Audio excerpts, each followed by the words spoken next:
윤석열 대통령 탄핵 심판에서도 곽종근 전 특전사령관은 국회의원을 끌어내란 취지의 지시를 윤 대통령에게서 받았다고 증언했습니다.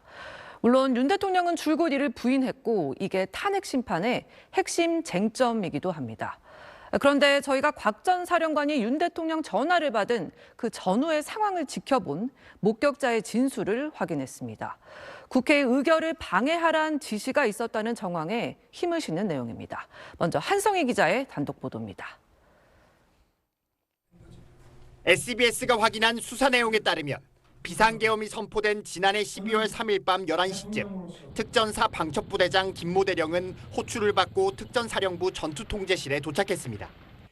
김 대령은 옆에 있던 곽종근 당시 특전사령관이 매우 흥분해 있어 무엇인가 잘못 돌아가고 있다고 느꼈다고 수사기관에 진술했습니다.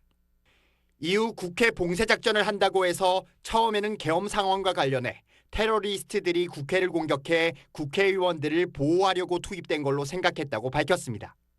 하지만 이후 특전사가 성관이 등에도 가고 있다는 사실을 알게 된 후 문제가 있다고 판단했다고 말했습니다.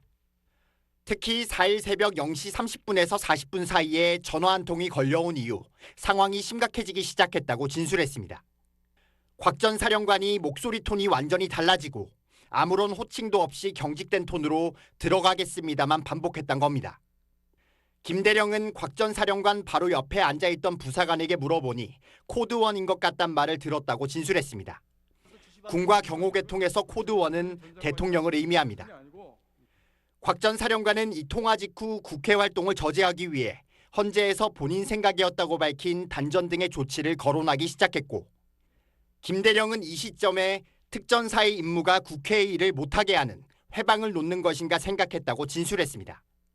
앞서 윤 대통령은 지난 6일 탄핵 심판 변론에서 당시 곽 전 사령관의 통화 내용을 이렇게 말했습니다. 우리 사령관은 지금 어디 있습니까? 하니까 저는 지금 지휘통제실, 지통실에 있습니다. 해서 그러면 화상으로 보는 거군요. 하고 수고하라고 저는 전화를 바로 끊었습니다. 윤 대통령과 곽 전 사령관의 헌재 진술이 상반되는 가운데 알려진 김 대령의 진술로 당시 국회 활동 방해 지시가 있었다는 정황에 무게가 실리고 있습니다. SBS 한성희입니다.